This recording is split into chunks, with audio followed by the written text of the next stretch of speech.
movies at last. Looks like it, Aunt Mattie. Huh. What, Dad? Hello, son. Well, daughter, how was the moving picture tonight? Lovely. Mice, that's what it was. Just a lot of mice. There wasn't anybody killed in the whole thing. No, well, then I'll stick to these. These don't talk. And that big cluck Norman Maine was in the picture tonight. Never does anything but kiss a lot of girls. Norman Maine is one of the best actors in pictures. You and your movies, that's all you think about. You shouldn't be allowed to go to him at all if you're asking me. Too bad I was so busy in the kitchen. I didn't hear anybody asking you. Hello, Granny. Hello, darling. But of course, no one ever listens to me. They do if they're within 10 miles of you. Gadding around picture shows. House all cluttered up with movie magazines. And the other day, I caught her talking to a horse with a Swedish accent. Now, sis, we're only young once, you know. Ah, Hollywood. You'd better be getting yourself a good husband and stop mooning about Hollywood. Do you know what she wants to do? She wants to go to Hollywood. I've known it all along. I've seen her making faces in the mirror and talking to herself. That's what comes of your movies. Why, what would you do if you did go to Hollywood? I'd be an actress. I would, I tell you. I've always known I could. Guys, wouldn't it be wonderful to have a movie star in the family? Oh, Miss Blodgett, may I have your autograph? You may not know it, Alec, but you're practically on your way to bed. Oh, Miss Blodgett, you're my favorite actress. Won't you tell me the secret of your success? Oh, let me alone. I asked her, what's come over you? I'll tell you what's come over her. She's just a silly little girl whose head has been turned by the movies. And the sooner she forgets the whole thing, the better off she'll be. Why will I be better off? What's wrong with wanting to get out and make something of myself? What do you do that's so much better? Just because you're satisfied to sit here all your lives, you think you can laugh at me. Well, someday you won't laugh at me. I'm going out and have a real life. I'm going to be somebody. You know, if it was spring, I'd say give her a good dose of sulfur and molasses. I thought I'd find ya. Oh, stop that. Now, stop crying. That isn't going to do you a bit of good. Oh, I'm crying because Aunt Mattie and Alec make me so mad. Oh, Alec and Aunt Mattie. Fiddlesticks. They're not important. You're the only one that counts. Esther, everyone in this world who has ever dreamed about better things has been laughed at. Don't you know that? Oh, I suppose I do, But there's a difference between dreaming and doing. The dreamers just sit around and moon about how wonderful it would be if only things were different. And the years roll on and they grow old. And by they forget everything, even about their dreams. Oh, I don't want to be like that. I want to be somebody. Oh, yeah. You want to be somebody. But you want it to be easy. Oh, you modern girls give me a pain. When I wanted something better, I came across those plains in a prairie schooner with your grandfather. Oh, everyone laughed at us as they did at all the other pioneers. They said this country would never be anything but a wilderness. We didn't believe that. We were going to make a new country.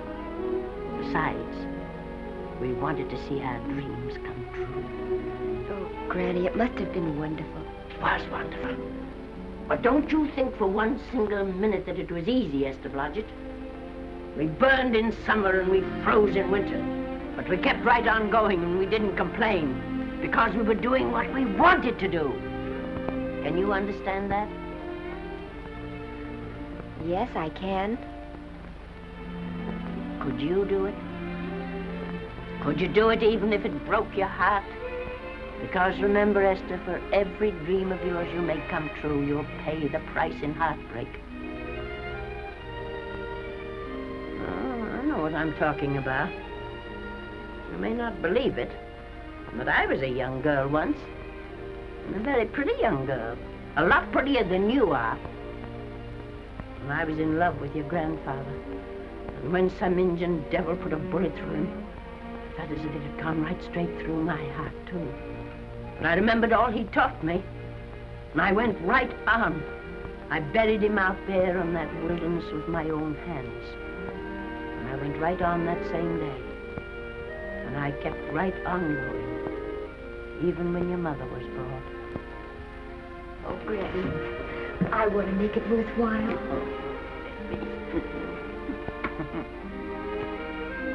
You know, Esther, there'll always be a wilderness to conquer. Maybe Hollywood's your wilderness now. From all I hear, it sounds like it. But if you've got one drop of my blood in your veins, you won't let Mattie or any of her kind break your heart. You'll go right out there and break it yourself. That's your right. Here. Oh, here. Stop that nonsense. Here. Take this and go to your Hollywood. Oh, I can't take your money. Well, why not? It's your savings. Well, I was only saving up for my funeral. Now I don't think I'm ever going to die. Oh, Granny, how can I ever thank you? By giving me your word of honor that you'll never tell a living soul where you got that money. I promise. Remember, if you do, I'll have you arrested for robbing me.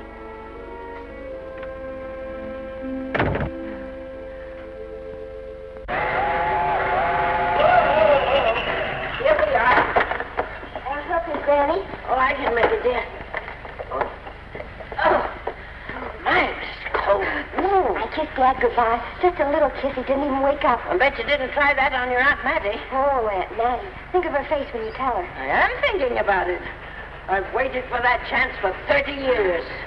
Here she is, girl. Oh, thank you, Kirby. Good,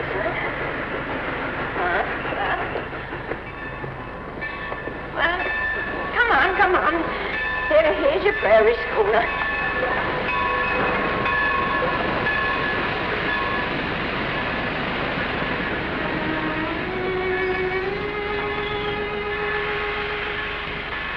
All aboard. Oh, Granny.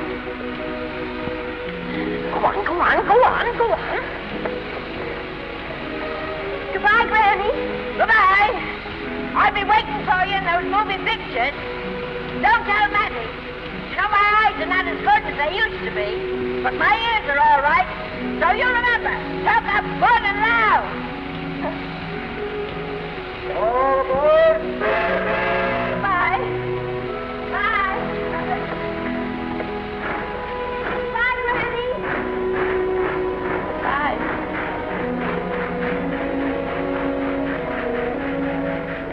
Do you want to go home now? I don't want to, but I will.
Good afternoon. Day, week, or month? Well, it's a little hard to say. You see, I'm going into the movies. Well, you better take it for a week. It'll break your jump to Beverly Hills. Are all the studios really near here? All except Gaumont British. I suppose the best way to get a job is to go straight to the studios, isn't it? Mm-hmm. I haven't any illusions, you know. I'm perfectly willing to begin with a little bit of a part, or even as an extra. $6, please, in advance. Oh.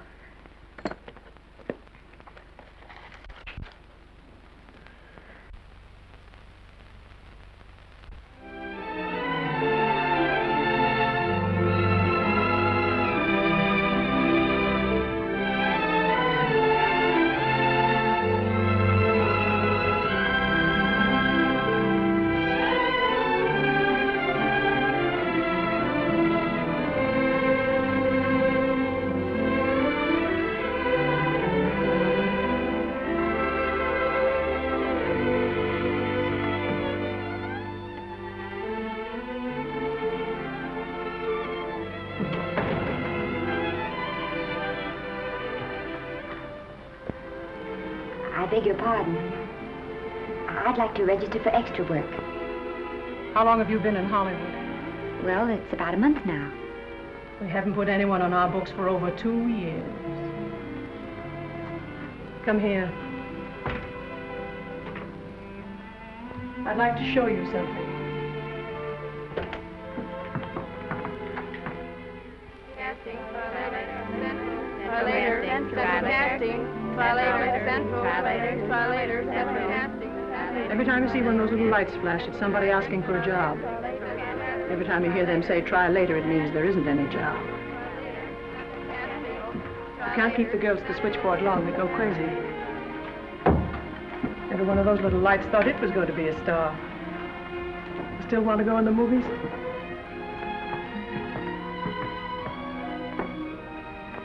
You know what your chances are? 1 in 100,000.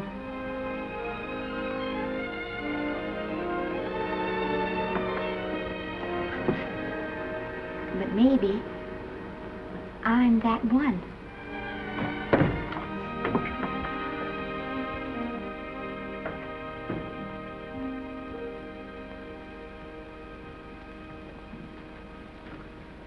Any phone calls for me, Mr. Randall?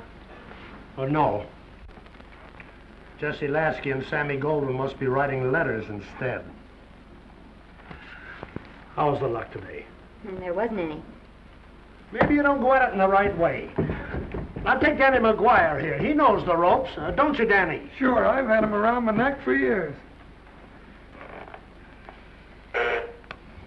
Huh? What? Oh, Miss Blodgett. Danny McGuire, our new tenant. How do you do? Mr. McGuire is a big director. Oh, are you really? Oh, could you possibly use me in a picture, Mr. McGuire? Of course, I haven't had much experience, but I don't think that really matters if you're willing. And I Now really listen, feel lady. In the first place, I'm not a director. I'm an assistant director. In the second place, if I had any jobs to give away, I'd confer one on myself. And in the third place, you should have stayed back home in the first place.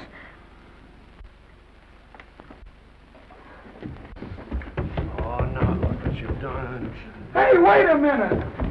Hey, don't be that way. Don't do that. Gosh, I didn't mean to get tough, but a guy thinks he's being kidded when somebody asks him for a job and he hasn't got one for himself. After all, I'm not a big enough shot to hurt your feelings. I'm sorry. It wasn't just that. It was a lot of things.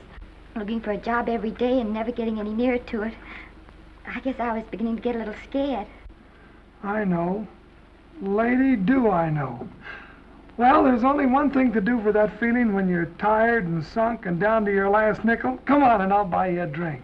Well, it's not as bad as down to the last nickel. I've still got $11 left. $11? You're going to buy me a drink. Come on.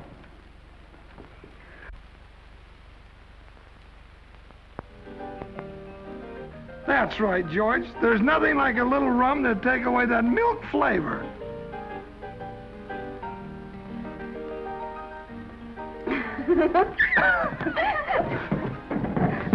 I beg your pardon.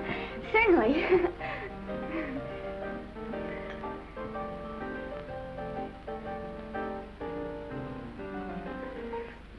And when I sign my contract, the first thing I'm going to do is see that you direct every picture I'm in. That's my pal.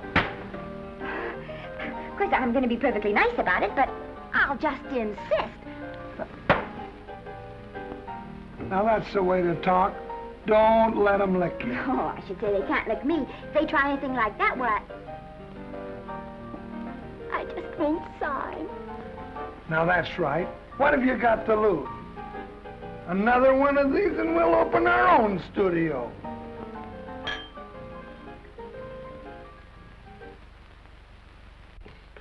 Bill rendered $24. Past due. Remit without further delay. Me.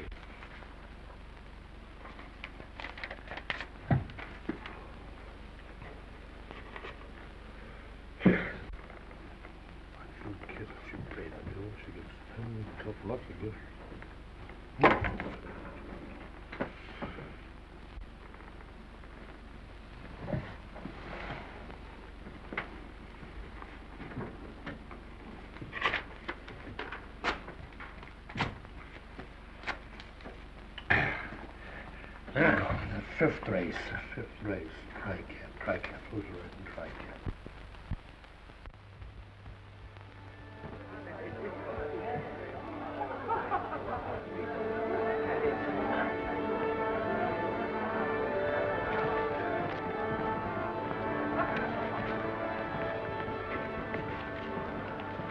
Hey, the program's going to be swell tonight. Now, you take this fella Beethoven. I'm a pushover for him. And Chopin, well, he's not so dusty either. But I kind of wish that once in a while they'd play something you could sort of go out whistling, you know, like Blood on the Saddle, Blood on. Well, there's a tune. Hey, why don't you throw your hat in the air or something, can't you? This is a celebration. My job starts tomorrow. I know it does, and I think it's swell, Danny. Gee, I wish you were in on it, too. But, oh, no, it would have to be a war picture. One of those big novelty numbers, a war picture without any beautiful women at the front. Oh, well, something will happen soon. Maybe. Why don't you go home, kid? Oh, Danny, I can't do that. I came here, and I've got to stay. Well, now, if it's on account of money, I can... Oh, thanks. You've given me enough already. Anyhow, this is no time to be worrying. This is a party. Look at all the people. Everybody in the world. Look. That's Norman Maine.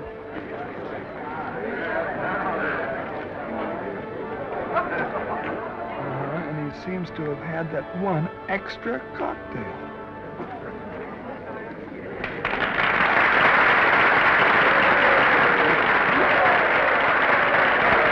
Oh, thank you. Sit down, you dope. That's for the orchestra leader.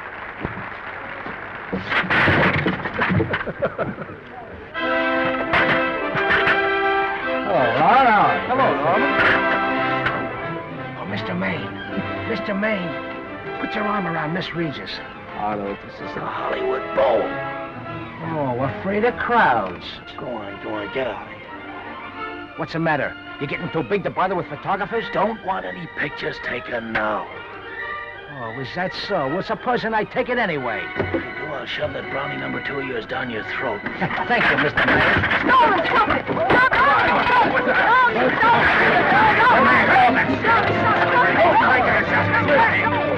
Take it easy, Mr. Calm down. Normie, come back and sit down. Everybody's laughing at you.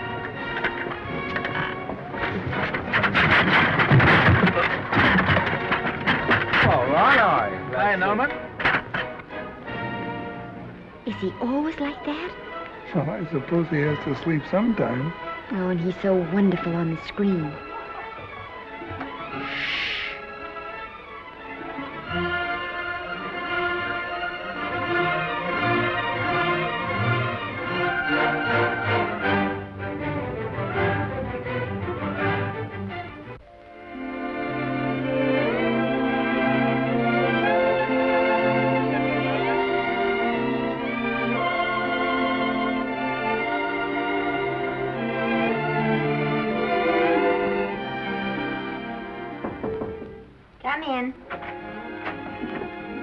Danny.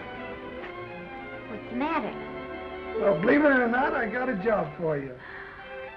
Danny, that's wonderful. When do I go to the studio? Well, you don't exactly go to the studio. Oh, it's on location. Well, it's not exactly on location. But of course, I haven't any makeup. Will you tell me what to get and sort of help me put it on? Well, you don't exactly need any makeup. You see, it's not really a picture job. It's being a waitress. Oh. Well, it's kind of a picture job if you look at it right. You said it was a waitress. Well, it's waitressing for Casey Burke, the big director over at our studio. He's giving a party tonight to kind of celebrate on account of finishing the picture, and he wanted me to get him an extra waitress, and it's $5. And I thought of you right away, Esther. That was awfully sweet of you, Danny. Well, there's going to be a lot of big people at Burke's house tonight, and I'll bet you there's any number of big directors, and if you're there, maybe they'll notice you. I could make them notice me. Sure you could, Esther. It's your chance. My chance. All right, Daddy, I'll do it. Oh, but I can't. I haven't got the right things to wear. To wear? Oh, here. Now, you don't think the wardrobe department's right next to my office for nothing, do you? A perfect fit.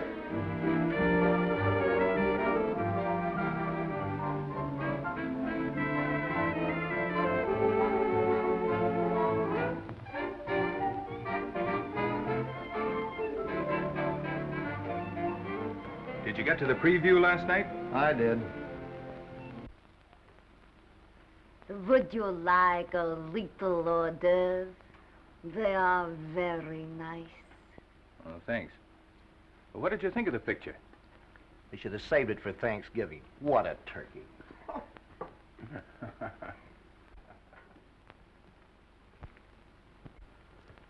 Will you have some hors d'oeuvre? You do like hors d'oeuvre, don't you? I don't think there's anything so enjoyable as hors d'oeuvre before supper, and these are rarely delightful.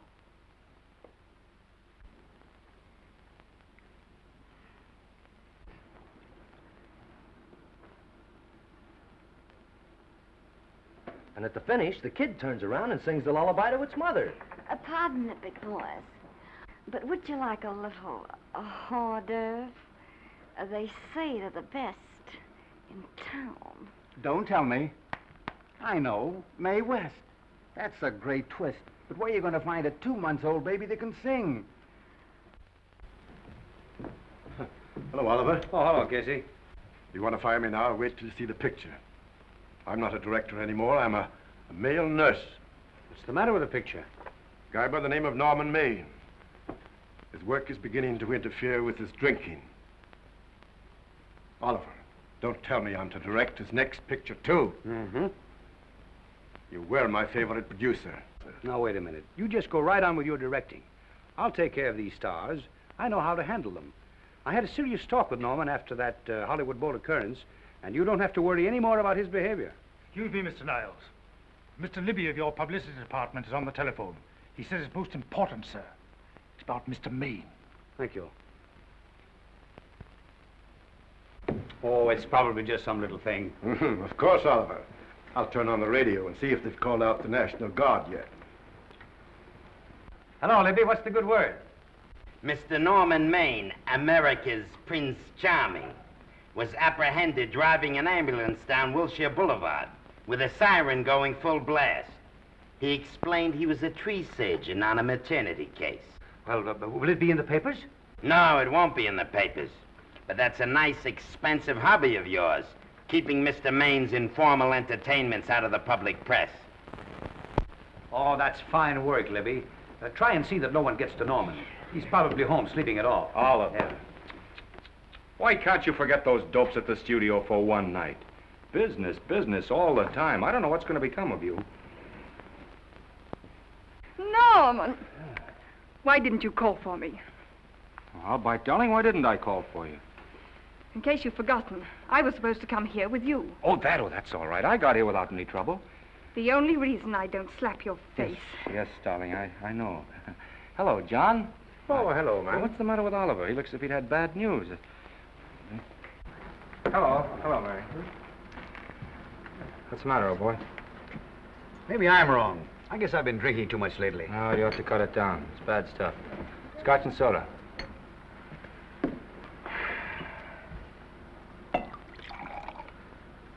Come on. The word, you know, is pronounced when. Bad dialogue, Oliver. I'd rather not watch this. You know best. Soda. Thank you. Oh. Go ahead and say it. I've got it coming to me. Don't make it tougher on me, Norman. I don't want to stand here and preach, but take a look at my side of it. I'm trying to make pictures with you. I know. Costs are going up and the grosses are going down. No, it isn't that. I've made lots of money with you, and I can afford to take a loss. But I hate to see you going the way of so many others. Why don't you get Lloyd's to insure you against me? You can't get insurance against a man forgetting who he is. You're a great star, Norman, but there's nobody so big that he can afford to have people refuse to work with him. Who doesn't want to work with me? You... Quiet. Listen, I know plenty of people who do. Yes, and so do I. But your real friends can't stand seeing you start to fall apart.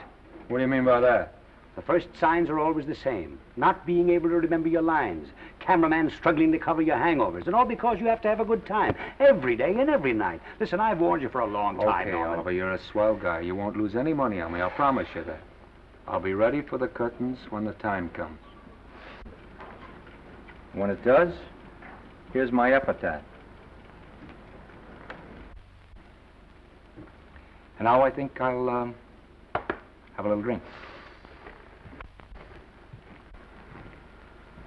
Scotch and soda.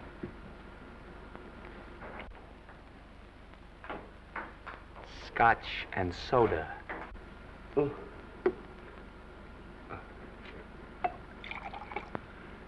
Come on.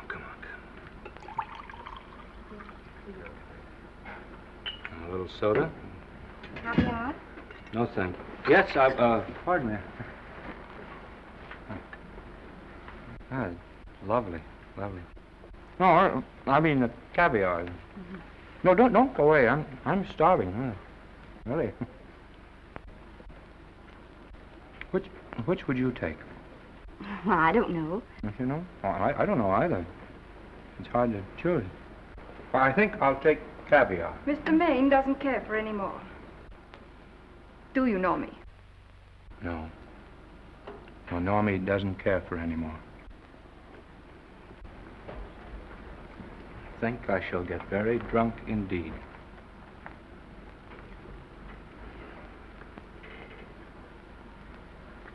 Scotch and soda. Sorry, I have something.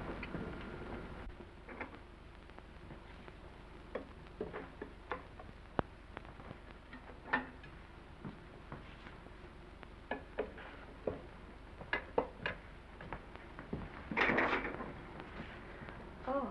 Mind if I help?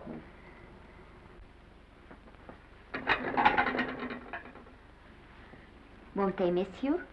Oh, no. They'll just look under the table, and when they see I'm not there, they'll forget the whole matter. Hey, what's your name? Esther Blodgett. My name's Maine. I know. You do?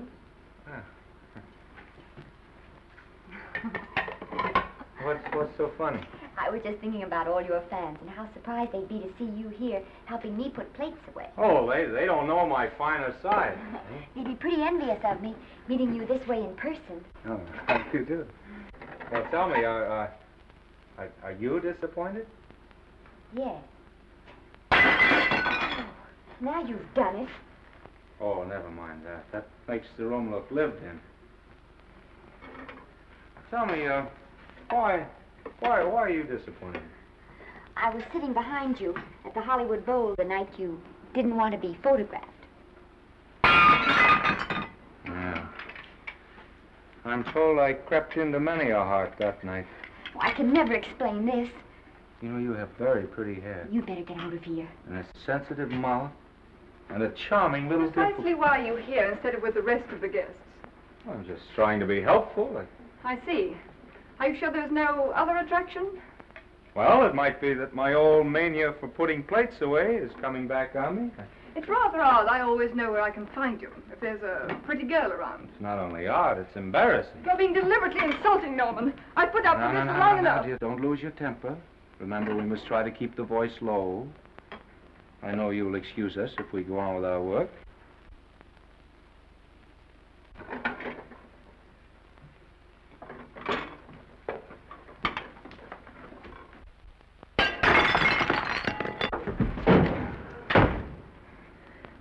Now see what you've done.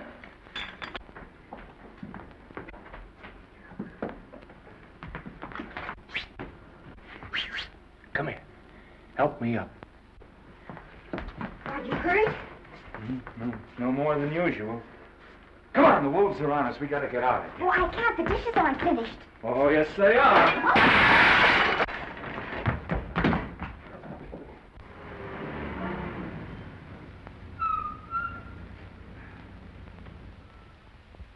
Well,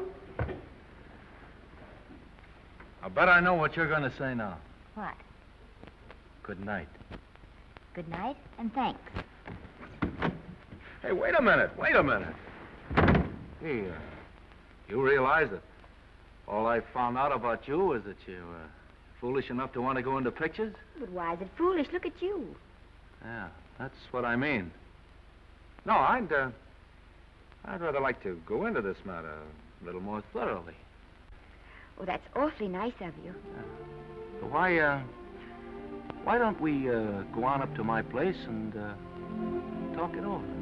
Oh, no. Thank you very much, but I really must say good night. Good night. But you're not angry. No. I'm hungry. Well, why don't you go and get something to eat? Good night, Miss Blodgett. Good night, Mr. Maine. Wait a minute. Peter, the least I can do is to see you to your door. Will I see you again? I hope so. Has anyone ever told you that you're lovely? Well, now you know. Thank you.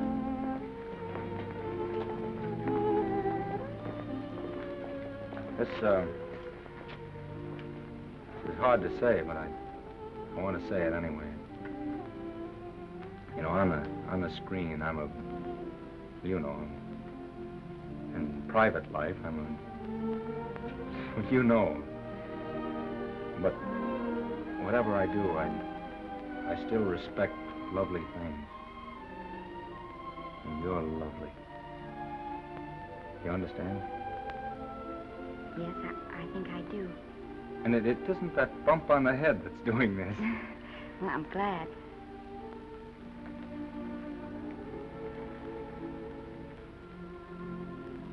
Good night. Good night.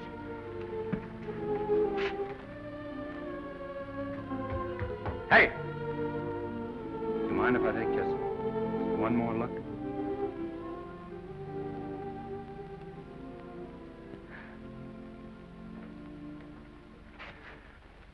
Go away. Quite impossible. I wouldn't even consider it. No.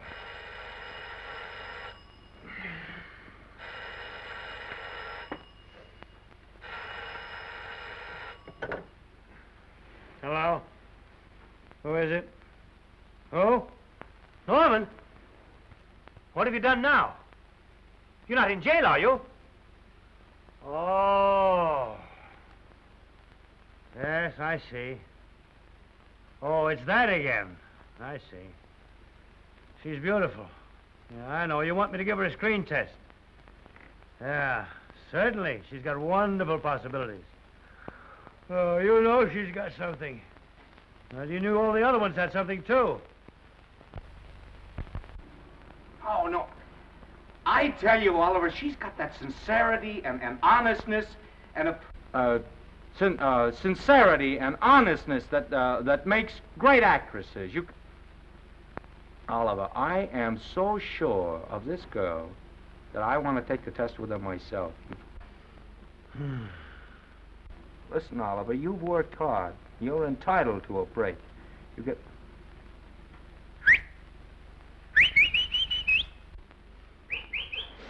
Yes, I heard you. Anything. Yes, yes. Yes. Oliver, look, you try to get a little sleep now, old man. Right. All right, boy. Good night. Let's go. Now tell us.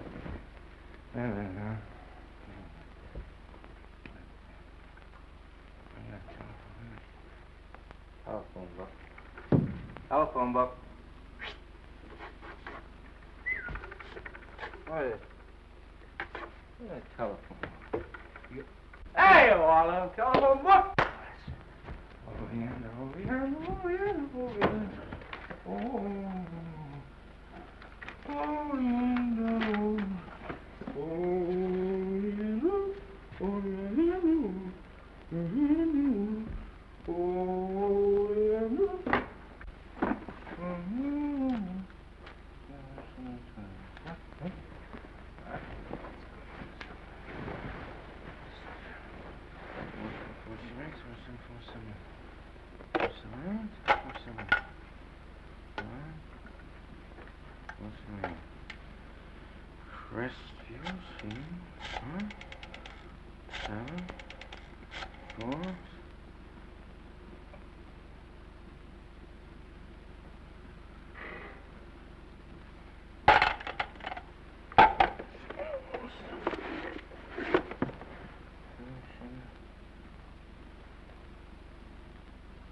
Yes? Telephone. For me? Some drunk trying to be funny says he's Norman Maine. Oh, thanks. I'll be right down. And Miss Blodgett, would you give him a message for me? Tell him it's 3 o'clock in the morning!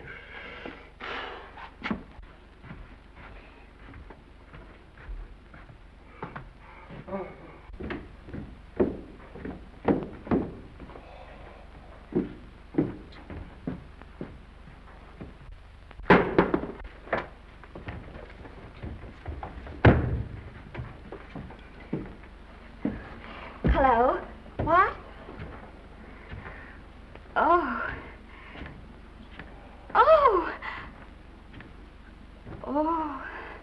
Oh, yes. I'll be there. Oh, thank you.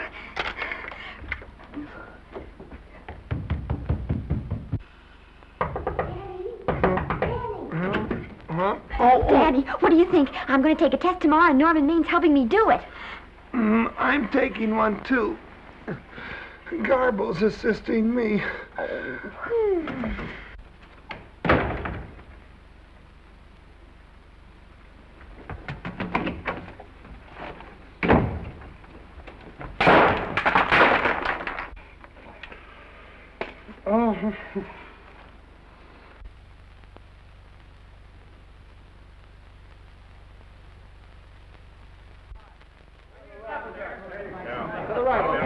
Move that gobo in.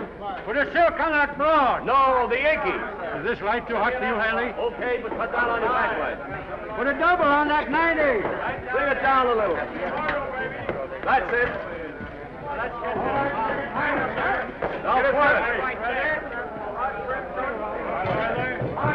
Pull down on that 150. Get pulled down on that 150. Okay. Come here and get this thing. Run it here. Run it.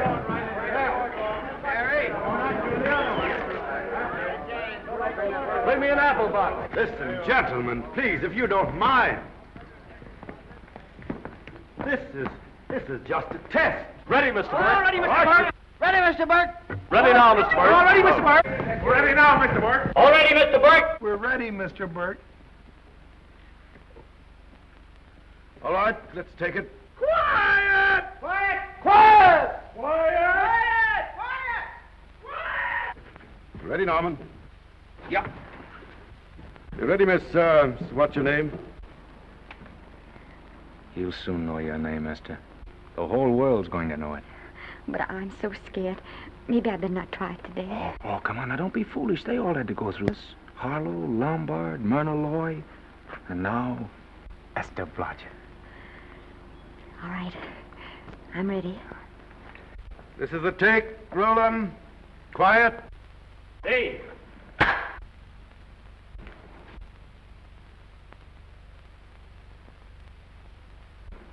I may as well tell you that my whole organization thinks I've gone a little nuts to sign you.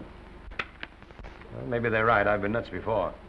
You see, all the experts seem to think that your type is a little mild for present-day taste.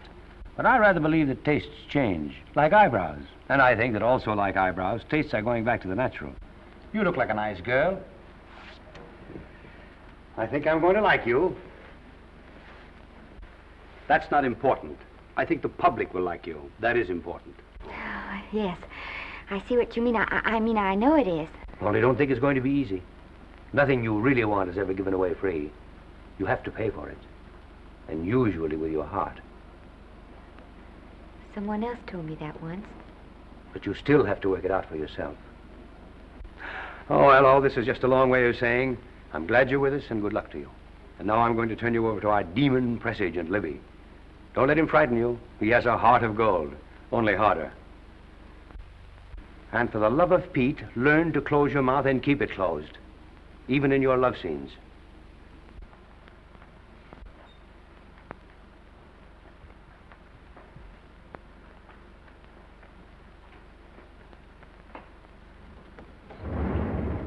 Are you a Russian?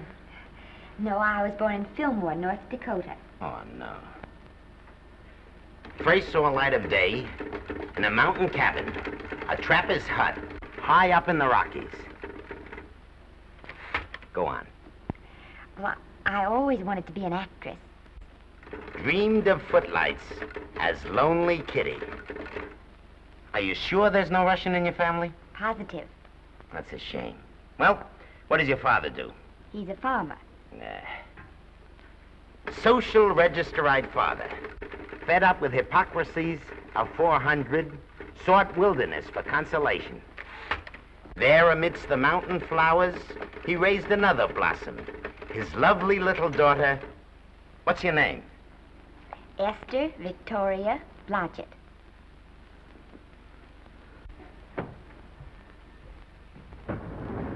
Greatly appreciating your attention in this matter, very truly. Do you know what her name is? Esther Victoria Blodgett. Hey, we'll have to do something about that right away. Esther Victoria Blodgett. Well, that Blodgett's definitely out. Let's see, Esther Victoria, Vicky. How about Vicky? Oh, I think that's terribly cute. Let's see, Vicky. Vicky what? Vicky, pronounced Vicky. See, Esther, Besta, Sesta, Desta, Festa. Oh, that's very pretty. Jester, Hester, Desta, Lester. Vicky Lester. Oh, I like that. Say it. Vicky Lester. Say it again. Vicky Lester. Say it again. Vicky Lester. Say it. Vicky Lester. Say Vicky Lester. Vicky Lester. Vicky Lester. Vicky Lester. Vicky Lester. Flash. Oliver Niles Studio discovers new starlet, a Cinderella of the Rockies. Her name is Vicky Lester. Those who have peeked tell me she couldn't be more Devine. The face of an angel and such natural talents. Her voice is a symphony. Her very walk, they tell me, is enough to drive men mad. Not that way. Get the lead out of your feet. Lift them up.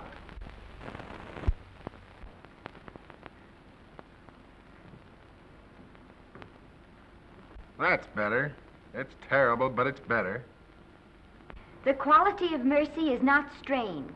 It droppeth as the gentle rain from heaven. Cease. Through the mouth, my child, through the mouth. The nose is for smelling roses. Proceed. Does she have to look surprised all the time?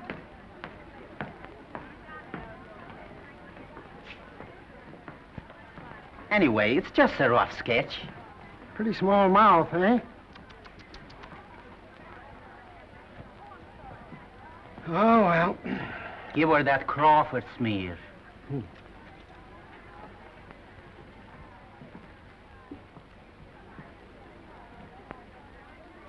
This'll give her that Dietrich. Yeah.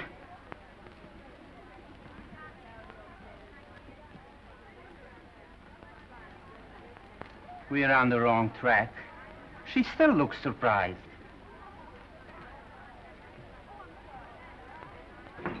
Listen, dress people. We're shooting on the set this morning, not in the commissary. Now, come on, snap into it. Acme Trucking Company? No. Mr. Smith is not in.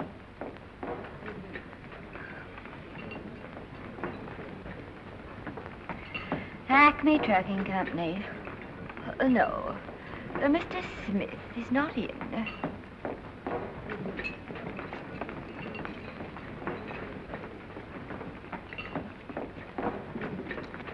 Good morning. What can I bring you, Mr. Maine? That just shows how long you've been here. Neighbor, bless you. How soon are you and I going to be married, huh? I don't know. You'll have to ask my mother.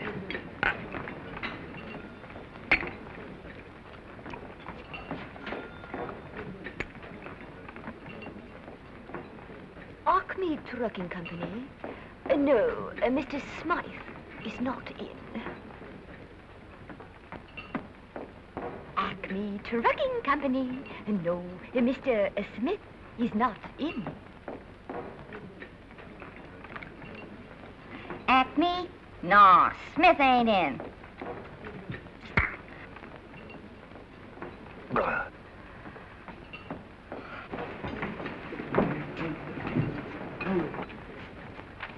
Acme Trucking Company? I'd like to speak to Mr. Smith, please. Mr. Smith is not...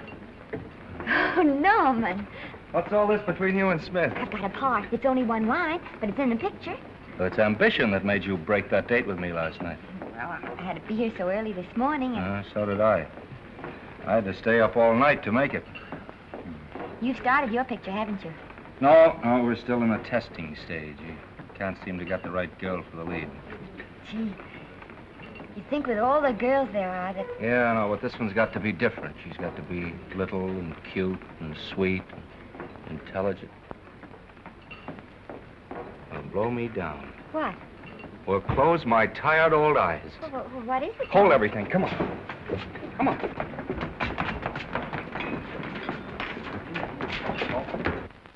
And you've been through the whole casting directory. I'll work day and night, Mr. Niles. And I'll work with her, Oliver. And I can be mean or nasty or anything you want, Mr. Niles. If she clicks, Oliver, you've got a star overnight. Okay.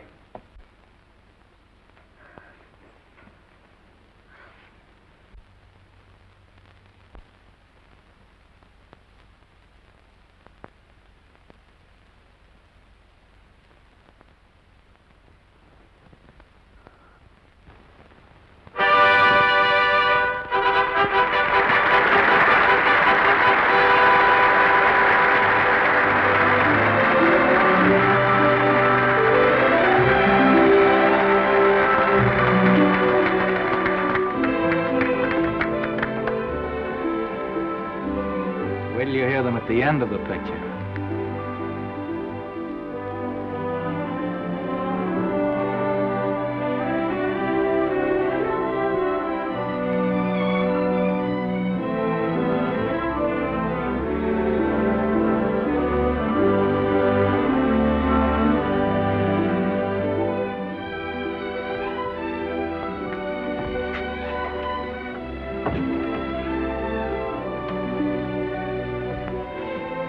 Do you think we were noticed? By no one. They're much too busy playing at croquet. I've loved you all my life. But we only met 2 days ago. That's when my life began.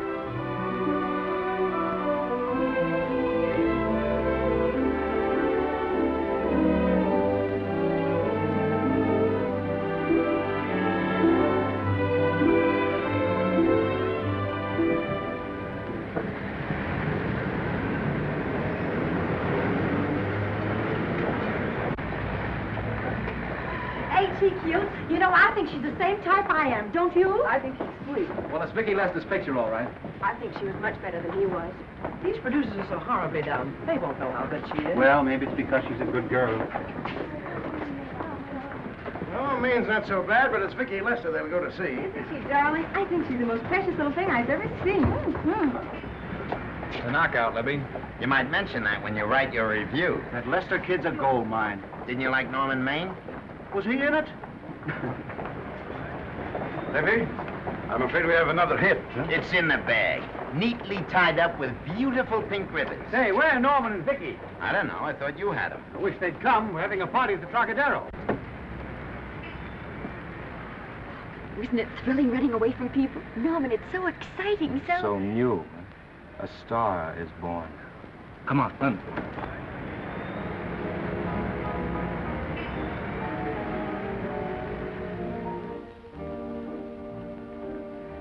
It's wonderful, isn't it? A crazy quilt. Oh. It's a carpet that's spread for you. It's all yours from now on, you know? Come, Esther. You're a success. You'll have everything in the world you want. I hope it'll make you happy. Hasn't it you? But then there was one thing I never had. Lots of times I told myself I'd found it, but I always knew I was lying. Still, I never stopped looking for it. Maybe it'll come. Well, I think it has come, Esther. I only wish it went too late. Oh, but it's not too late. Oh, you can't throw away your life the way I've thrown away mine and have anything left that's good enough. No. You can. Norman, you can. You mustn't tell me that, Esther. I'm so afraid that I'll believe it.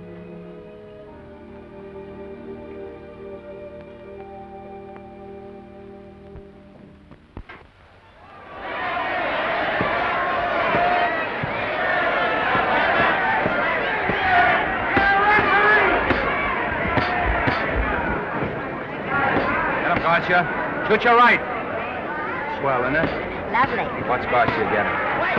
Can't you hear me, Gotcha? Shoot your right!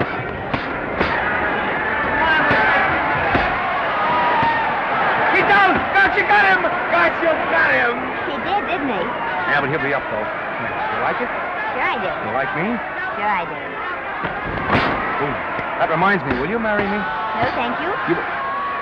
Come on, Gotcha, finish him. Why won't you marry him? Well, you're not dependable. Hey, shoot your right! Throw away your money. Break him up in there, break him up. Drink so much.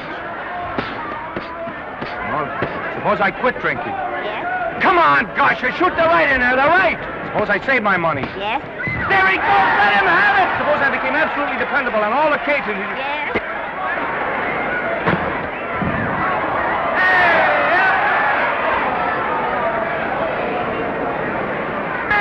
Gotcha, he's got him! He's got him! He certainly did.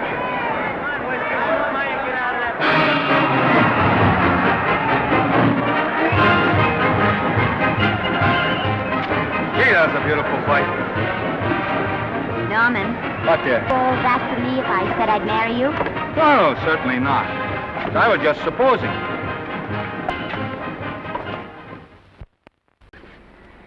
We're going to be married. Guess I didn't read that line right. I'll try it again. We are going to be married. Both of us. Yeah, to each other. What do you think of that? Well, when? Where? Well, we thought we'd elope in the conventional manner. What's the matter? It's trying to decide whether it's good for the studio. Is it? It is. And bless you, my children. When's it going to happen? Oh, we thought we'd just sneak out sometime. We're not telling anyone but you. Listen to this. The screen's ideal romance blossomed into breathtaking reality today when Vicki Lester and Norman Maine, America's dream lovers, slipped quietly through the portals of holy matrimony. How does it sound? Horrible. But you see, we're going to elope. Sure you are. It'll be the biggest elopement this town ever saw. We'll get a tie-up with the Army, have you escorted all the way down to Yuma by 20 of their new bombing planes. Is he going with us? Don't you think we can work this thing out better alone? No sense in bothering the happy couple with all the details. I'll see to it that you get a carbon copy of the whole layout. I can hardly wait. I'm sorry we didn't realize that we were in the way. While you're settling the details, you don't mind if I take this woman out and buy her a ring, do you? Sure, go ahead. We want everything legal. That's a charming match. A nice girl like Vicky. And public nuisance #1. Now, wait a minute, Libby. Norman's all right. And if you'll pardon my pointing, Vicky's business is her own. It doesn't require any comments. I wasn't making any comments. I just said it was a rotten shame. Now, go ahead and plan the elopement. Oh, that elopement stuff is out. You can't get any scope in that. We're going to have a wedding. Where'll we have it? Customary place, I believe, is a church. Nah, it's been done. This has got to be something big. The beach. I can visualize it. The bridesmaids in bathing suits. 20,000 Santa Monica school children spelling out the word love. It's a novelty, but is it big enough? Why not the city hall? A police escort of every motorcycle cop in town. Sirens screaming, confetti pouring out of buildings like the Lindbergh reception in New York, only on a big scale. What's the matter? Isn't it big enough? And now if any man can show just cause why these two may not be lawfully joined together, let him now speak or else hereafter forever hold his peace. Do you, Alfred Henkel, take this woman as your lawful wedded wife? Will you love, comfort, honor, and keep her in sickness and health as long as you both shall live? I will. Do you, I beg your pardon. Do you, Esther Blodgett, take this man as your lawful wedded husband? Will you obey, serve, love, honor, and keep him in sickness and health as long as you both shall live? I will. Place the ring on her finger. Hurry, please. Now, by virtues of the power invested in me as Justice of the Peace of San Bardo Township, County of Los Angeles, I pronounce you man and wife.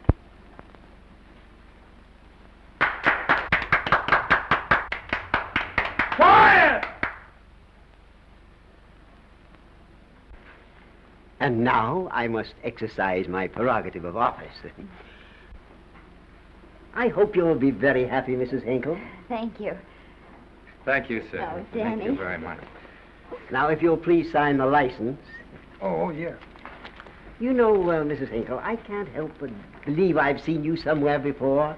Oh, really? Well, I believe this is the first time I've ever been in San Vardo. You know, your face is familiar, too, Really? Mr. Henkel. There you are, sir. Thank you very much. Oh, thank you, sir. Thank you.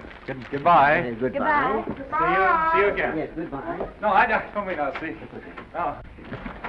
Yeah, I think you got by with it. But it was close. That JP was just beginning to remember where he'd seen us. Well, anyway, we got away from Libby. Hello, Toots. If you will be kind enough to glance between my shoulder blades, Mr. and Mrs. Henkel, you will find there a knife buried to the hilt. On the handle are your initials. Lovely to have seen you, Libby. Hold him, wait. Hold him, Danny.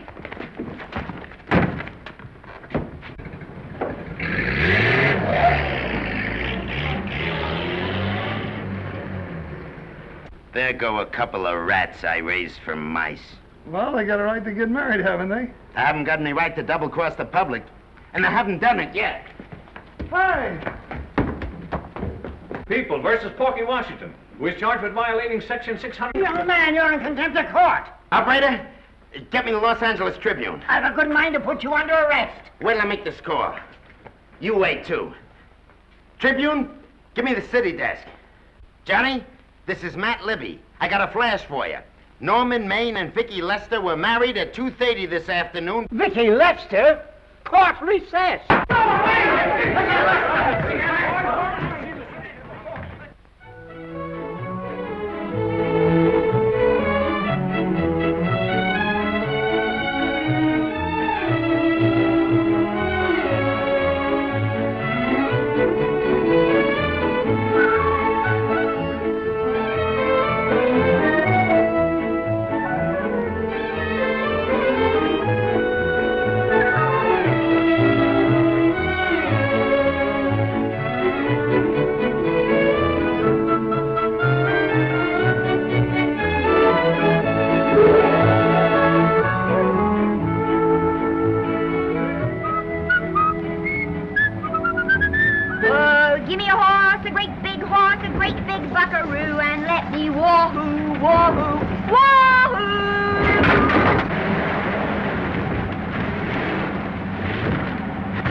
Wahoo! Hey, wahoo. I don't want to sound immodest, but I think I've stripped a gear. Well, sit down, won't you, and let's get acquainted. We'll probably be seeing quite a bit of each other from now on. Well, might just as well break the ice now as later.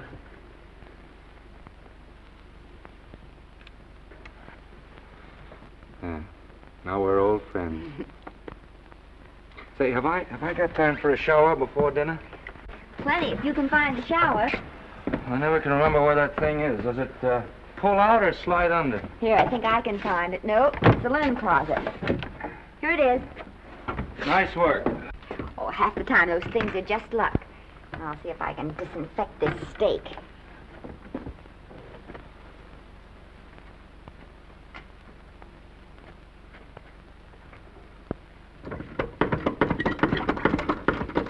Esther, there's no soap.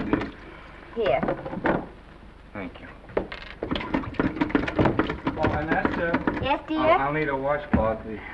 How are you fixed for cigarettes? And you know I never smoke underwater. Hey, what do I do to make this thing work? Pull that gadget at the top and pray for rain. Well, I can't reach it. I can't get my hands up. If you've gone in there with your arms down, you'll never get your bath. Unless you're a contortionist. Yeah, well, I'm not a contortionist, and don't throw that up to me now. You knew it when you married me. Will you close this door, please?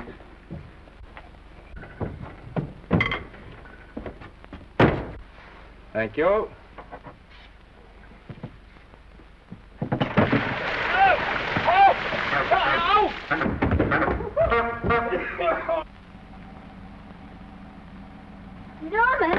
Norman, here comes the car. You got it? Huh? Here, quick. Quick what? Quick, go out and stop them and ask for help. Oh, I'll catch cold. Oh, you'll get warm again. Yeah, I don't. Oh, dear, they'll recognize me. Now, if you keep your face down, go on. There may not be another car for a week. Well, howdy, partner. Howdy. Stuck? Yeah, how'd you guess it? Can you get us some help? Well, I reckon not. You know, it's a long way to town. We're pretty busy down at the place. Well, I got to get out of here. I've got my wife with me. Doesn't she like the country? No, and we're short of food. There's a lot of game in them woods. You know, well, my wife can't shoot. Well, you're sure up against it. Sorry I can't do anything for you. Well, wait, listen, I'll be frank with you. I'm Norman Maine. Who? Norman Maine. Well, my name's Judd Baker. Glad to have met you. Well, so long. Hey, wait a minute. Listen, you don't... So you're Norman Maine.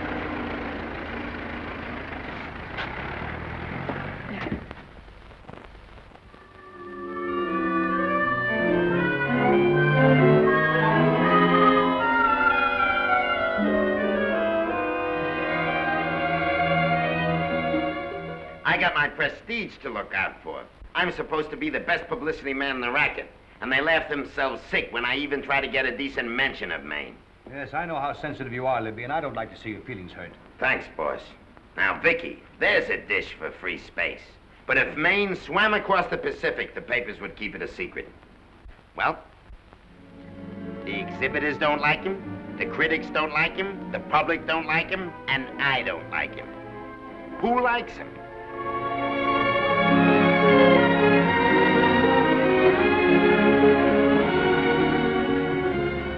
Oh, but darling, this is almost too much of a surprise. And there I was in my touching innocence, thinking we were going to live at the beach house. Oh, we'll still keep the place at Malibu. But this is special. This is our castle. It used to be in the air, you know? Well, we'll never use any ugly words like contracts and pictures and careers. When we come in those gates, we'll check the studio outside. Come on, I got another little surprise for you.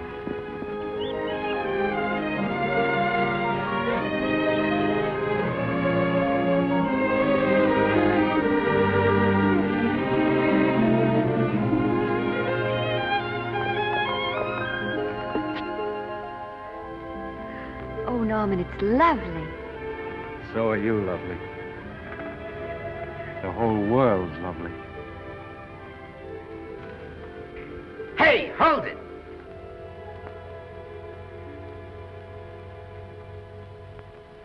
That's it. Caption: Their honeymoon never ends. All right, let's get some pictures. Now, if the bride will sit here and the groom stand behind her, we'll have something unique.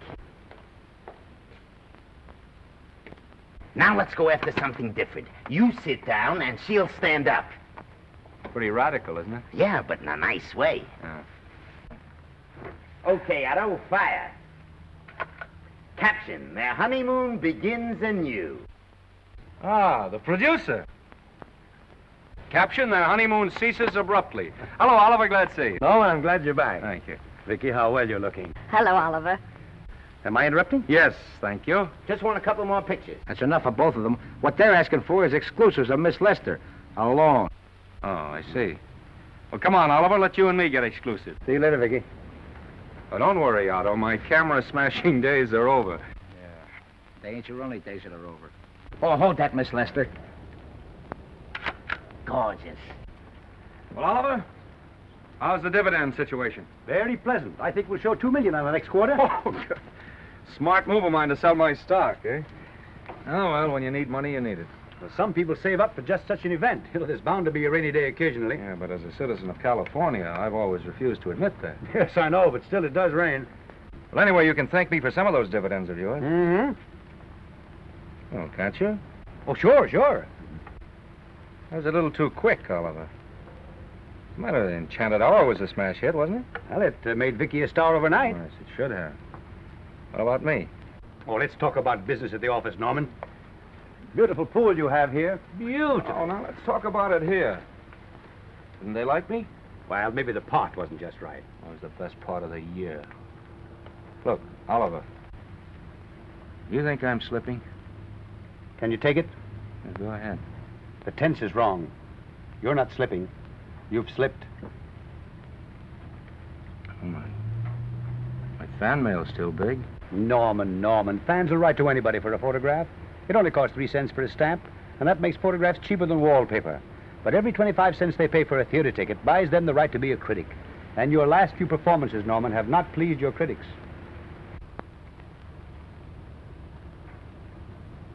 You remember I told you I'd be ready for the curtains when the time came? Here it is. Let's call off the contract, no hard feelings. We're not quitting, either of us.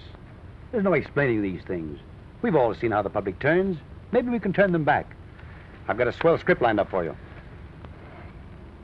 About Esther. If you think that I'm going to get in her way... Well, as a matter of fact, as it happens, there's no part in this story for her. I'd more or less planned to star her in a picture of her own, with that young Pemberton opposite her. He's coming along nicely. Good for young Pemberton. All right, Oliver. We'll make a try at it. Let's hope it's not too late.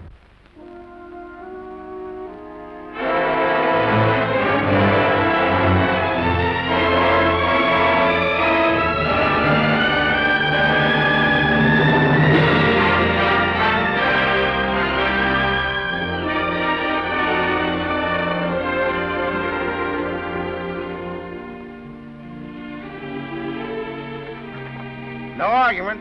I'll buy those. Huh. The screen's most finished actor. I'll say he's finished. He keeps them away in droves.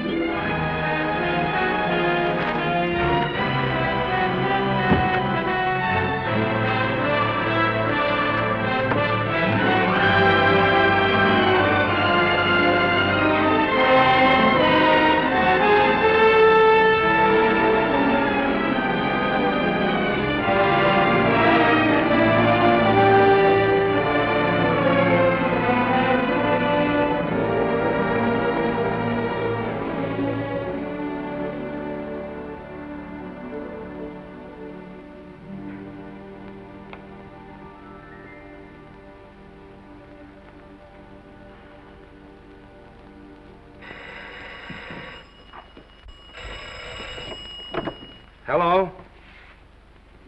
No, Miss Lester isn't home as yet. No, I'm not the butler. But I can take a message just as well as he can, honest. Oh, is that you, Norman? Swell. Listen, Norman, This is Artie Carver. Hiya, kid. Swell. Say, I hear you're through with Oliver Niles. Is that on the level? Oh, please, Artie. I'm not news anymore. Forget it. Say, what kind of a settlement did you make on your contract?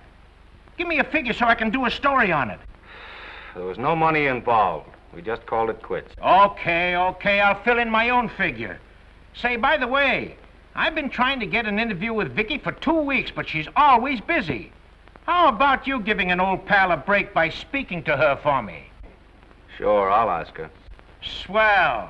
So long.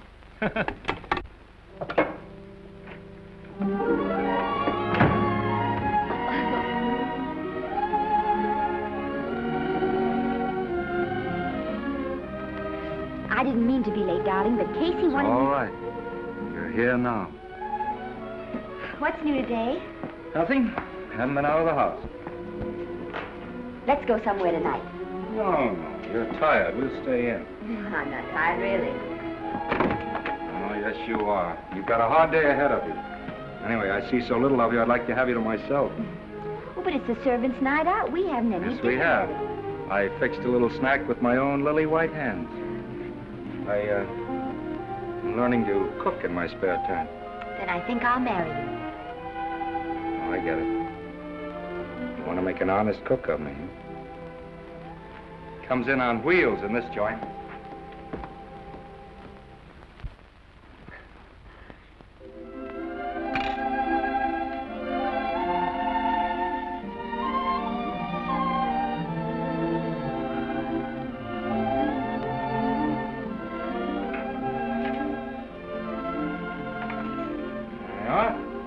How's it look?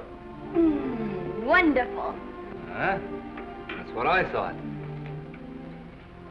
Now then, don't be formal, just pitch in. Yeah?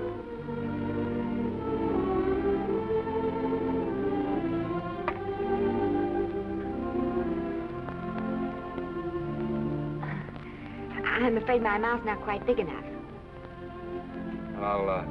I'll measure it next time and make them to size. A little hard to lift, too. In fact, I think I'll take those measurements right now.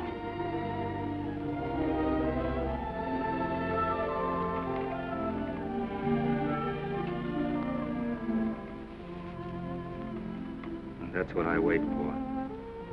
All day. That's why I rush home without even changing my costume.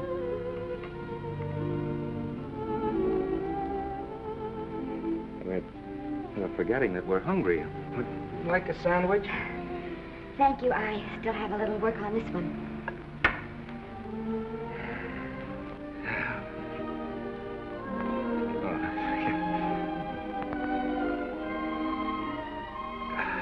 Norman, will you unhook my dress? I can't breathe. You know, all the time I thought it was the kiss that made you breathless. A lot of hooks, huh? Uh-huh. Why don't you have a zipper?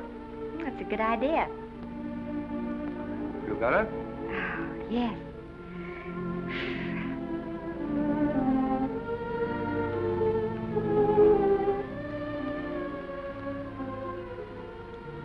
Don't look now, but I think that guy on your left is in love with you. I hope so.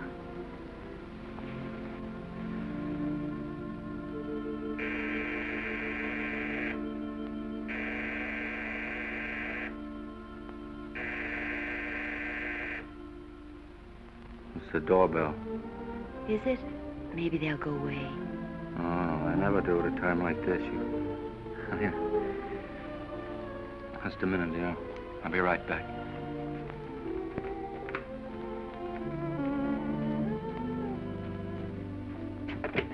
Does Vicky Lester live here? Yes. I got a package for her.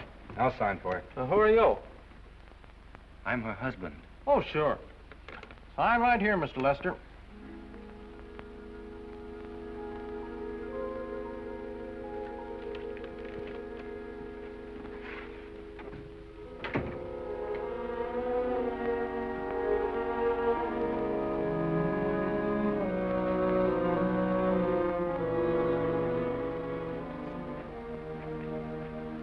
Package for you. Oh, by the way, I forgot to tell you, they want you for a benefit to Shrine Auditorium next Wednesday night. I told them I'd ask you. And, Oh, darling, I don't want to hear about that now. Well, you better wait till I finish before I forget them all. The Academy dinner secretary phoned. She wants to know if you want a table reserved for you. Oh, yes, Artie Carver called and asked if I'd use my influence with you to get him an interview. I told him I'd try. That was all, I think. Oh, Norman, let's don't talk about those things now. We're forgetting the wonderful food you prepared. Well, I'm not very hungry now. I think I'll fix me a little drink, But, Norm...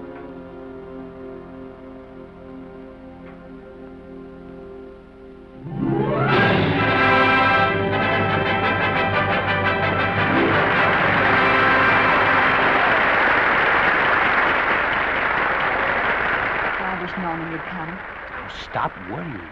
And think how nice that statuette's going to look on your mantelpiece. Do you suppose anything's happened to him? But of course not. He's just been held up in traffic. You think about that statuette.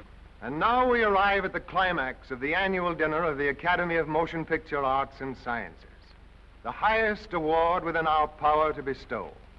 We have already applauded with our hearts as well as our hands, while awards have been given those gentlemen who during the past year have rendered distinguished service to the motion picture industry. We now pay honor to the ladies, or rather to one lady. We offer to her the Academy Award for the finest performance of the past year. She has already had the world's acclaim, but this is the tribute of her fellow workers, the men and women of this industry. It is not only my pleasure, but my privilege to present this award to the actress who created the unforgettable Anna in Dream Without End, Miss Vicki Lester.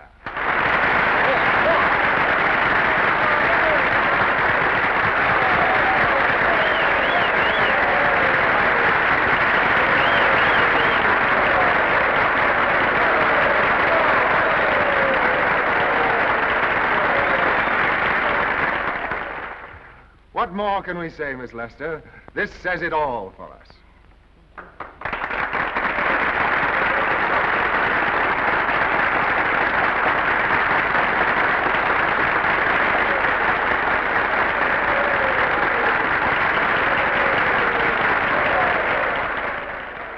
Ladies and gentlemen, when something like this happens to you, and you try to tell how you feel about it, you find that out of all the words in the world, there are only two that really mean anything. Thank you. All I can do is to say them to you from my heart. All I can do is to keep on saying them. Hey, that's fine. Oh, this thing. That's a very pretty speech, my dear. Very pretty. You said the right thing. I want to be the very first one to congratulate you on that valuable little piece of bric-a-brac. Now I want to make a speech. Gentlemen of the Academy and fellow suckers, I got one of those once for a best performance. They don't mean a thing. People get them every year. What I want's a special award, something nobody else can get. I want a statue for the worst performance of the year. In fact, I want 3 statues for the 3 worst performances of the year, because I've earned them.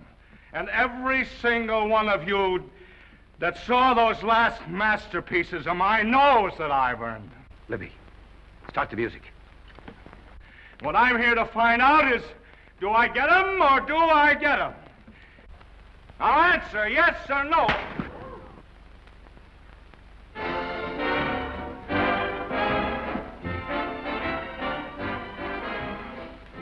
Norman, darling, let's go and sit down.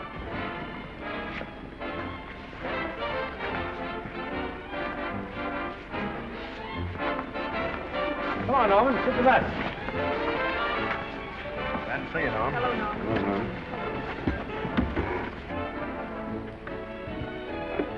Hello, Norman. How are you? Hi, Oliver.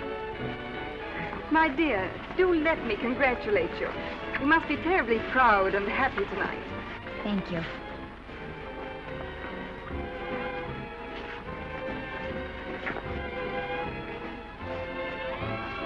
Somebody give me a drink.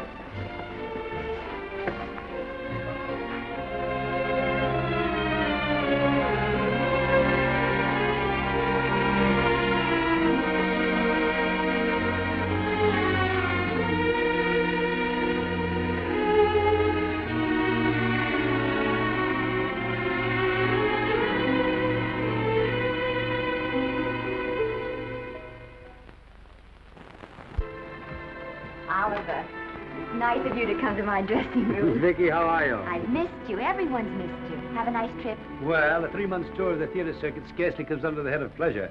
But the way they're screaming for your pictures all over the country. Miss Lester, if I may talk shop, you are a knockout. Thank you. It's good to hear that. You've been crying. A little. How's Norman?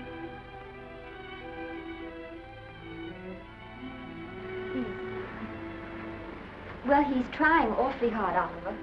Letting Norman leave this studio was the hardest thing I ever did. There was nothing else I could do. I know. Has he been... Is he all right? He's gone to a sanitarium. He really wants to stop drinking. And I think he could only... Well, perhaps if he could start working again, there would be some encouragement.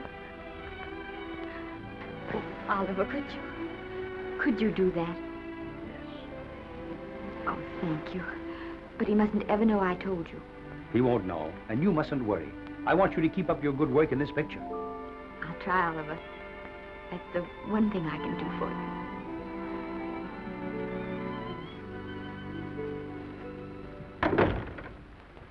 If you'll just sit here, Mr. Niles, I'll have Mr. Maine brought down. Thank you. Brought down.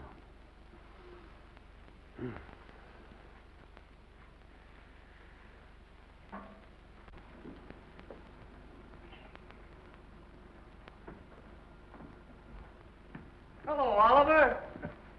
Welcome to Liberty Hall. Hello, Norman.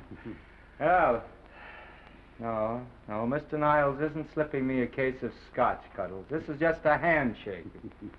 This is Cuddles, Oliver, my social secretary. We go everywhere together. How are you feeling, Norman? Fine. Getting along remarkably well, Cuddles tells me. He says you ought to see some of the boys. Let's sit down. Yeah. Cuddles, we really don't need you. Touching, isn't it? Can't bear to have me out of his sight. Are you comfortable here, Norman? Comfortable. It's positively luxurious. They even have iron bars in the windows to keep out the draft. How much longer are you going to be here? Oh, well, I'm really cured now. I'm just staying on for an extra week or two to get in good shape, you know.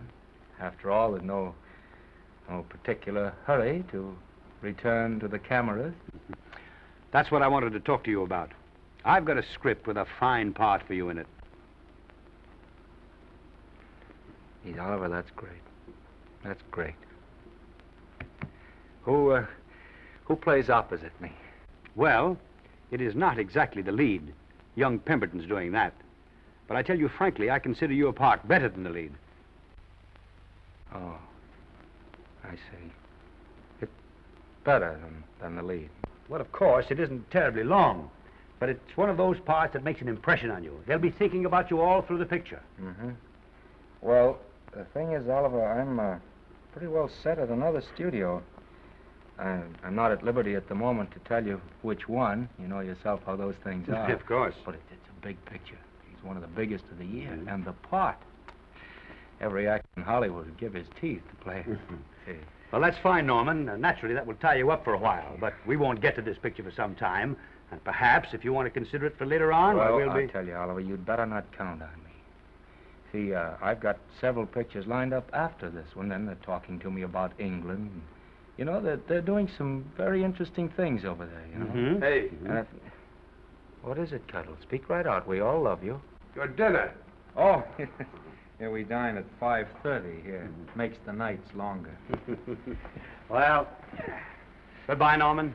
I'm glad to see you getting along so well. Be out in no time. I'll have to introduce myself all over to a lot of people. They won't know me when I'm not drinking. Goodbye. Bye, Norman. Thanks for dropping in. That's fine. Yeah. Well, Cuddles? Alone at last, eh?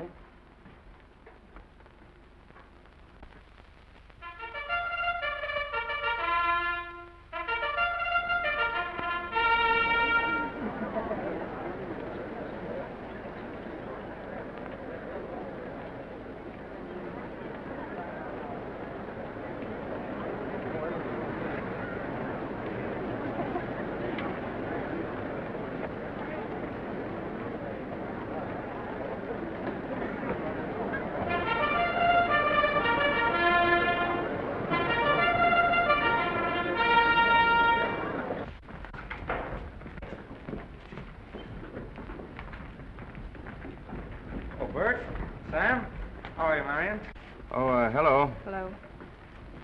Hello, Normie. Glad to see you. How I hate to run into these has-beens. They give me the creeps. Me too. He was good while he had it. And he had it quite a while. Hello. Hello, Mr. Maine. I haven't seen you in a long time. Oh, I've been resting. Ginger ale, please. Ginger ale and what? Ginger ale and ginger ale. A new leaf? A whole new book. Thank you. Scotch straight. Hello, Libby. Why, it's Mr. America of yesteryear. Do they let you wander about now without a keeper? Oh, sure. I'm a trustee now. Didn't expect to find you at Santa Anita. What do they do with the actors while you're away? Oh, they cut them into slices and fry them with eggs.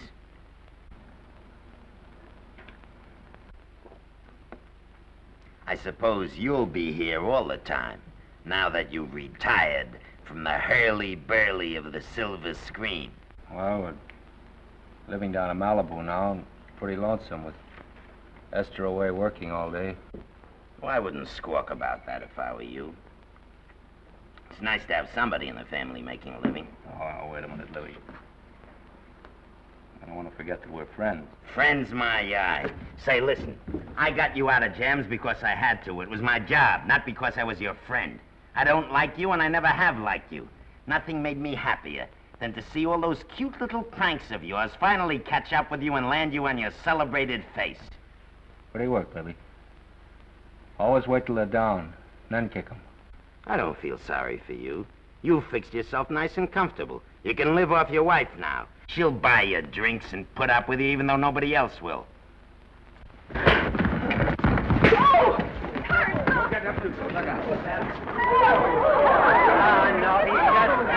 drunk again. Yeah, come on, front. Hey, wait a minute. Come on outside for you wise guys. I'm Norman Maine. Well, that's not my fault. Oh, don't bother to toss him out. He's harmless. All right, Mr. Libby, if you say so. Sure, let him go. What can he do? He can't fight any better than he can act. It's Norman Maine. Oh, he's drunk again. Why, he's been drunk for years.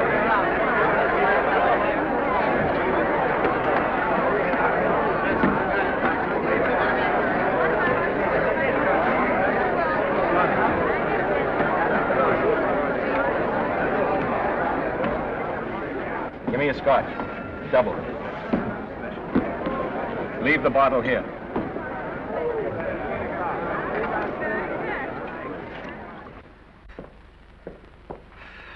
Vicky, you'll be ill. Why don't you try to get a little sleep? But he's been gone 4 days. 4 days and not a word.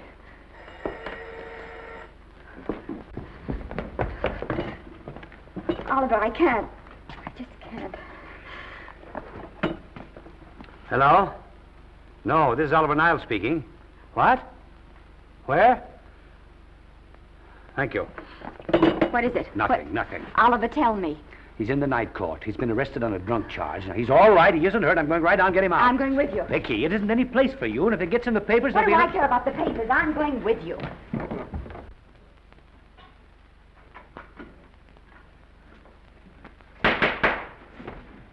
Division 30, Municipal Court, County, Los Angeles, now in session. The Honorable Judge J. Barris presiding. Be seated, please.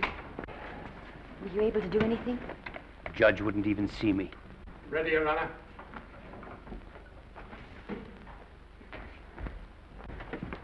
I want to advise you that you're entitled to be represented by counsel, to be confronted by the witnesses that may testify against you, to compel witnesses to attend on your behalf to a public and speedy trial by the court or by a jury, and the right to be admitted to bail. Call the first 5. Gregory, Bales, Kane, Rodriguez, Johnson. Come on, boys, step in. Go ahead. Move along. William Gregory. Yes. Plain drunk, picked up at 5th in town. Asleep in the gutter. 14 similar offenses in the past 6 months. Still at it, Gregory. How do you plead? I don't feel so good.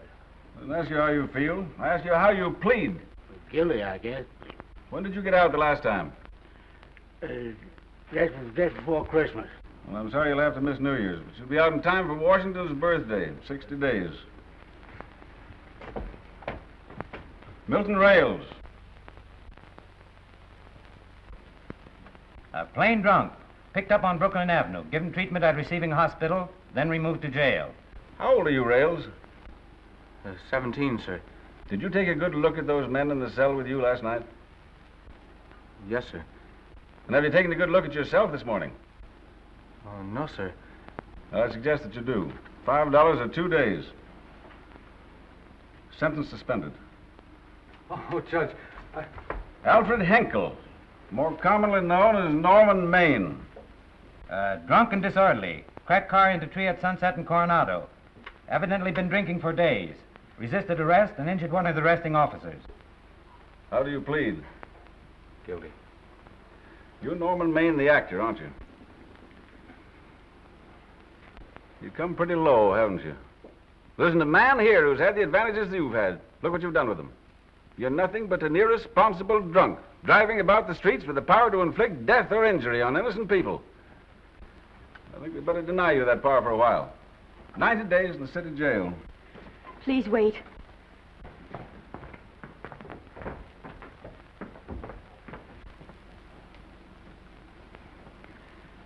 I'm his wife. Yes, I recognize you, Miss Lester. Please, Judge. I promise you this won't happen again. I'll be responsible for him. If you just won't send him there. You realize that this man, when drunk, is obviously a menace to public safety? And you realize, too, Miss Lester, the responsibility you'll be assuming to this court and to the Commonwealth? I do. Sentence suspended. Prisoner remanded to custody of wife. Thank you. You can get him at the jail entrance, madam. Jose Rodriguez. Plain drunk, picked up at 1st and Main, 2nd offense. How do you plead? I think I'm guilty, Your Honor. 60 days.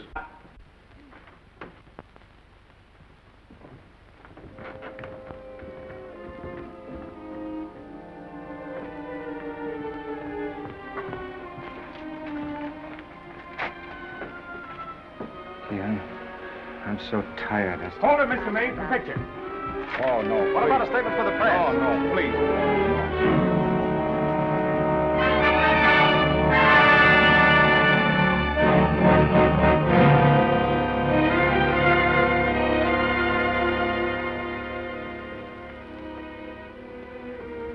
He's still asleep. He's been asleep nearly all day. It's the best thing for him. It's awful to see this happen to someone you love. And know in your heart that it can't get any better. I only know that all I can do now is stay with him and try to help him. So will I. And between us, we'll take care of him. You're very fond of him, aren't you, Oliver? And I'm very fond of both of them. Then I know you'll understand what I have to tell you. And after what happened last night, I think you already know what it is.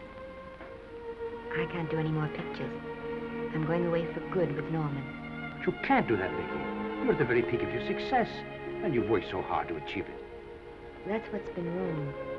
Oh, I've thought it all out. Maybe if I hadn't been away from him so much, last night and what went before, it wouldn't have happened. Oh, I know it's too late to think about that now, but it may not be too late to go away with him and start over somewhere. It's your life you're giving up, Vicky. so I can try to give Norman back his. Can you honestly tell me I'm wrong to do it? No, Vicky. I cannot honestly tell you that. Then there'll be no more Vicky Lester.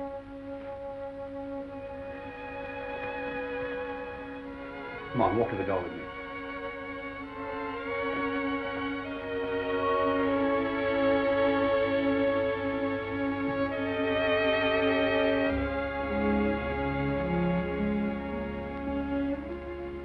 Goodbye, Vicky Lester. You were a grand girl. Good luck, Mrs. Norman Maine.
Darling, this is Maine coming in to apologize again.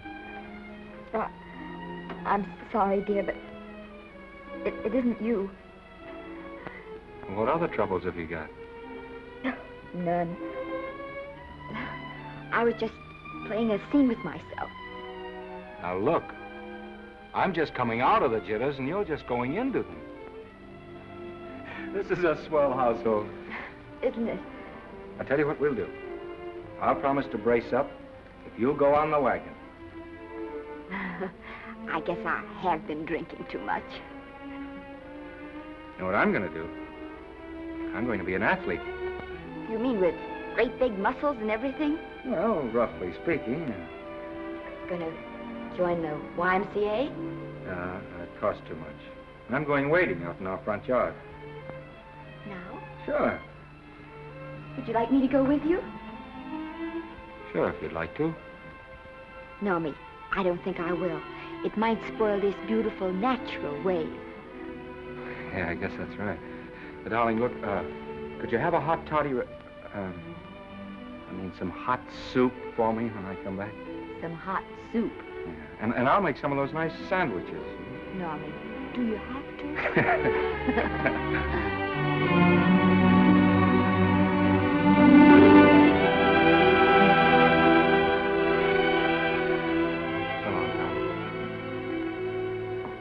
Now, don't stay in too long.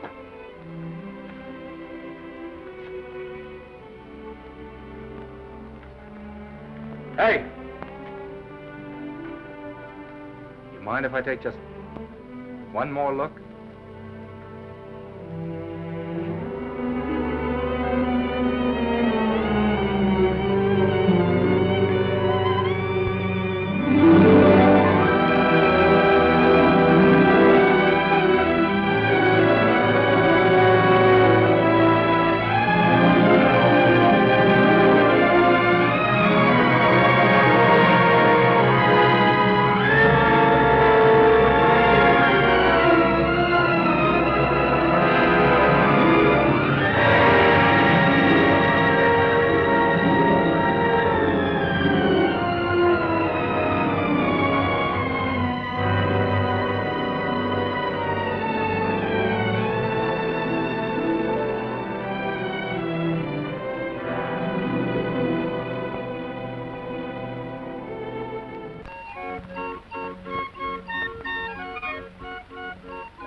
first drink of water he had in 20 years. And then he had to get it by accident. Pardon me. How do you wire congratulations to the Pacific Ocean?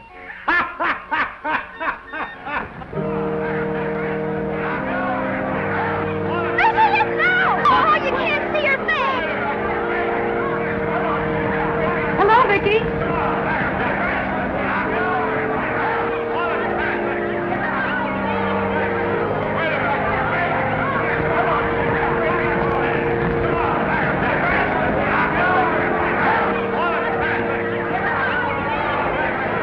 Get away, can't you? Come on, Vicky, let's see your face. Vicky, will you sign my book for me? Write Mrs. Norman May. Don't you care, Vicky? You get over it. Stand back, can't you? Don't you cry, dearie. He wasn't so much.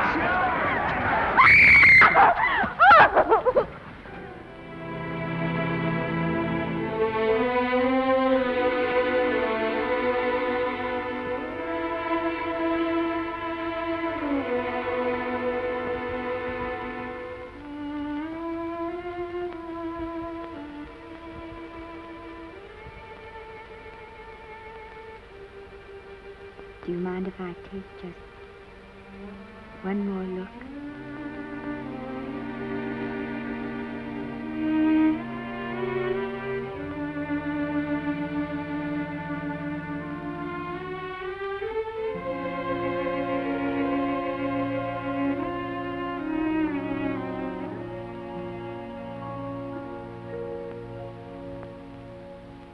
Here are the paychecks for the servants' graves. You'll find a very nice bonus in each one. Miss Lester asked me to thank you for your kindness and service. If there's anything I can do for the little lady, I should be glad to do it. She would appreciate your attending to the closing of the Beverly Hills house. Put down those trunks. Put it down, I say. Well, where is she? In the bedroom. Who are you? Oh, I'm her grandmother. Get up, Granny.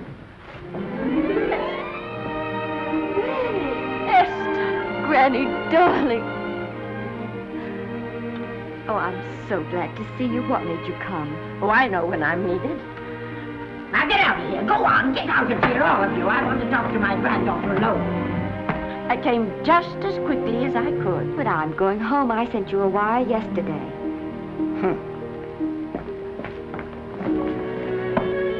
Sit down. Is it true that you're going to quit the movies? I never want to hear them again. What are you running away from, little girl? I'm not running away. It's just that I can't go on. My heart isn't in it anymore. Once I told you, if you get what you want, you have to give your heart in exchange. And you said you were willing. Do you remember? I remember. It seems to me that you got more than you bargained for. More fame, more success, even more personal happiness. Maybe more unhappiness. But you did make a bargain. And now you're whining over it. I don't think I'd feel so very proud of myself if I were you, Esther. I'm not, Granny. My mind's made up. Oh, and I'm sorry I gave you the money to come out here. It was just a waste. Oh, but Granny... I was proud of you, Esther. I was proud to be the grandmother of Vicky Lester. It gave me something to live for. Now I haven't anything. I know. Oh, I want to be strong, but I can't go on. I can't. You must. Tragedy is a test of courage. If you can meet it bravely, it will leave you bigger than it found you. If not, then you'll have to live all your life with a coward. Because no matter where you may run, you can never run away from yourself. I never knew Norman Maine. He wrote me a very sweet letter when you were married. He said you told him how much I meant to you. And I know just how much you must have meant to him. You know, Esther, I can't believe that wherever he is, he can be very happy, knowing that his death broke the spirit of the little girl he praised me so highly for raising. And I can't believe that he can be very proud, knowing that all his great love did for you was to make you a quitter. The car is ready, Miss Lester. We'll have to go now to make the train.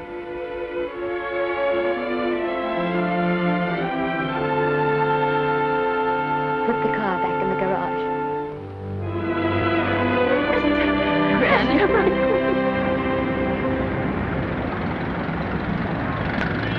The entire picture industry has come to the Chinese theater for this opening tonight.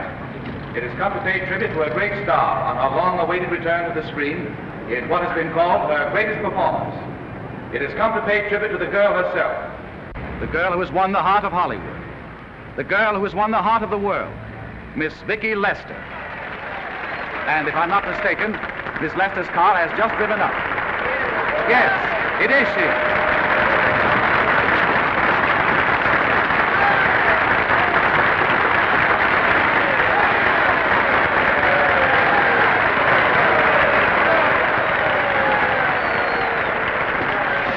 This doesn't scare you too much. I scare very slowly, young man. Just smile, folks, please.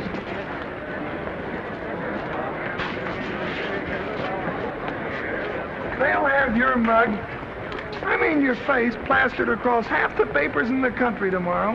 How do I look? Oh, you look swell. You're a liar, but I like you. And here's Miss Lester's grandmother. Won't you say a few words to the radio audience, please? Say something, Letty. You know, we've got a thing like that back home where they all listen in on, but we call it a party line. Won't you say something, please? They're listening. Maybe some of you people listening in dream about coming to Hollywood. And maybe some of you get pretty discouraged. Well, when you do, you just think about me. It took me over 60 years to get here, but here I am. And here I mean to stay. Thank you very much.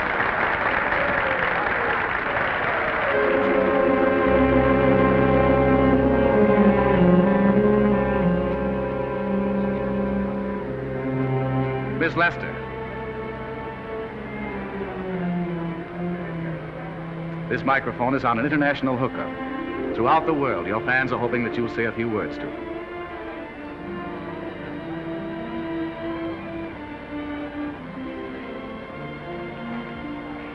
Hello, everybody.